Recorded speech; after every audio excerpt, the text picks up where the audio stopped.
When YouTube first began, people were just happy to be able to post their videos online for free. Favorite sites online that lets you upload, tag, and share your video with the rest of the world, or just family and friends if you prefer. Yes, the site's called YouTube.com.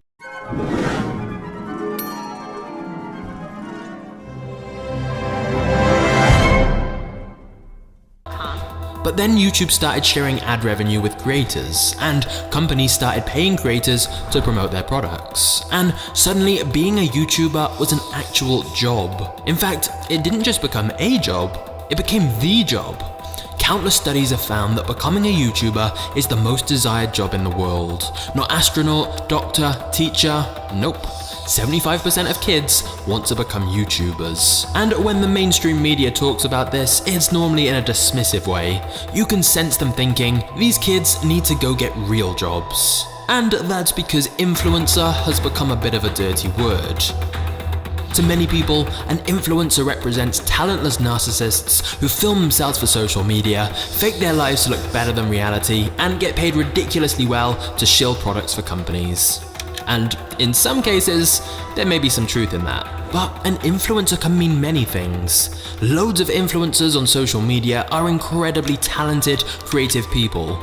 Because the simplest definition of an influencer is just a person with the ability to influence potential buyers of a product or service. It's not really a new concept, we've always had celebrities who do that. The difference now is that anyone with a smartphone and a social media account has the potential to build an audience and influence people.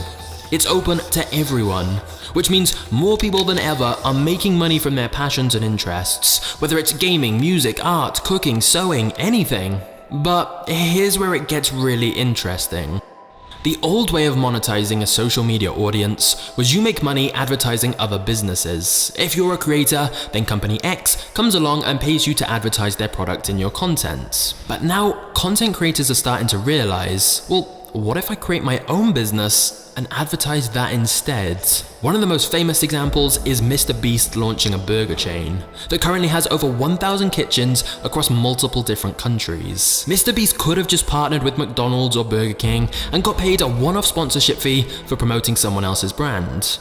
But instead, he now keeps 100% of all future profits for himself, for life. And simultaneously, he's growing a company he's got equity in, that he could potentially sell later if he wanted. Another example is that Emma Chamberlain and Graham Stephan both launched their own coffee brands. Now, at first glance, this may just seem like next level merchandise, but it's not. These are separate standalone businesses that are simply being kickstarted by leveraging their attention on social media. Think about it. One of the biggest problems of normal new businesses is they just don't have the recognition or brand power to compete. If you started your own coffee brand right now, but you didn't have an audience to promote it to, you'd have to spend ridiculous amounts of money on marketing just to get anybody to even hear about it in the first place. And why would they care about this random new brand anyway? But if a YouTuber starts a business, they already have an established brand people love, and they already have a loyal audience to promote their products and services to, so they can get an influx of customers right from day one. Of course, this spans so much further than food and drink. We're gonna see gaming YouTubers build their own games companies, we're gonna see tech YouTubers building their own tech companies, and for channels like me in the business niche with a lot of entrepreneurs watching, I think a business-to-business software company would be an incredible fit. The possibilities are genuinely endless. But wait a minute, I know what you might be thinking. Dude, YouTubers might be good at making videos, but that doesn't mean they can just build a business. And you're right, but they don't need to. They just need strategic partnerships with people who can. Do you think Mr. Beast knew how to set up a burger chain all by himself? No, he hired a business manager to make these kind of deals, and they partnered with a company who helped set up and run Mr. Beast Burger. So I'm not suggesting YouTubers figured this all out themselves. I'm suggesting they partner with someone or some company to create a product or service together. Someone else can handle a lot of the logistics side, and the YouTuber can focus on the branding and marketing. For example, the YouTuber could show behind the scenes of running this new business and incorporate the products into their content to get their audience even more connected to this new brand. And because YouTubers know their audience so well and have a relationship with them, they can think about what products and services will fit best with their fans. Like with Mr. Beast Burger, the products are named after people on the channel, so it's much more fun for fans and actually makes you even more attached to the Mr. Beast brand in general. And you probably don't just buy from there once, you probably keep coming back for more and more as a repeat customer, which means you're regularly interacting with the brand in the physical world, not just the digital world. So here's the simple truth here. If you're making content yourself, or you ever plan to, don't just think of yourself as an influencer or a video maker. Start thinking of yourself as an entrepreneur, and a whole new world of possibilities will open. The crucial difference is that instead of doing a one-off sponsorship to promote someone else's brand, you can be building your own business that you have equity in. Thus, it can be way more profitable for you and way better for your fans as well. Okay, time for some calculations to prove this. Let's say you create a product that costs $5 each when you produce them in bulk. You sell it for $20 each, so $15 profit per item sold. If you had 1 million subscribers and just 2% of the audience buys it, that's 20,000 people, which equals $300,000 of profits. Now let's say the product is a recurring subscription that people pay for every month.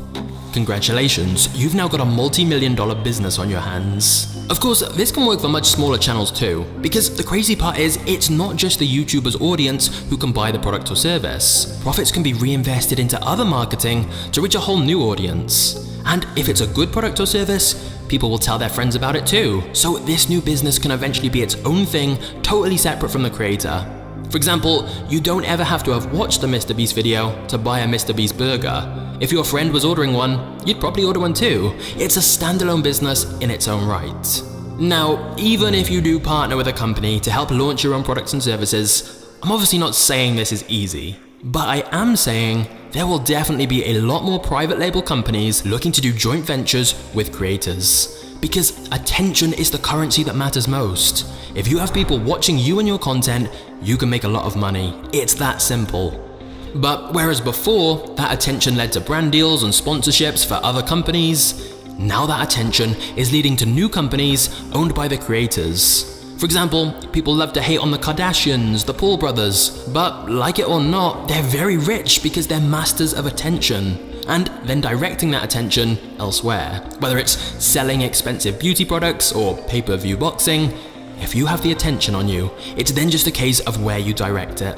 And if you can match the right product or service to the right audience, that's where the big money is. I honestly think we're not even at the beginning stages of creators building businesses. But there's one final piece to this puzzle. You'll notice I've specifically mentioned YouTubers a lot. So what about TikTokers or Instagram stars? And yeah, it's true, these concepts apply to anyone with an audience and attention. But I do feel strongly YouTube has a lot more advantages. Firstly, videos can be evergreen on YouTube. Once you build your library of content, the algorithm can continue promoting them indefinitely. So if you promote your own product or service within a YouTube video, you can be getting new sales from videos you made months or even years ago. Seriously, I have a digital product I sell, which is my YouTube business blueprint for people who are looking to make more money with YouTube.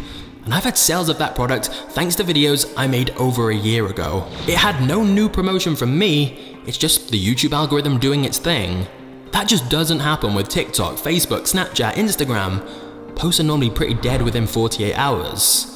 And that's why evergreen content on YouTube is so crucial, because it means you don't get stuck in the social media hamster wheel of constantly having to pump out new content. People are finally starting to realize the potential of it, but this is really just the beginning. It's definitely not too late to start.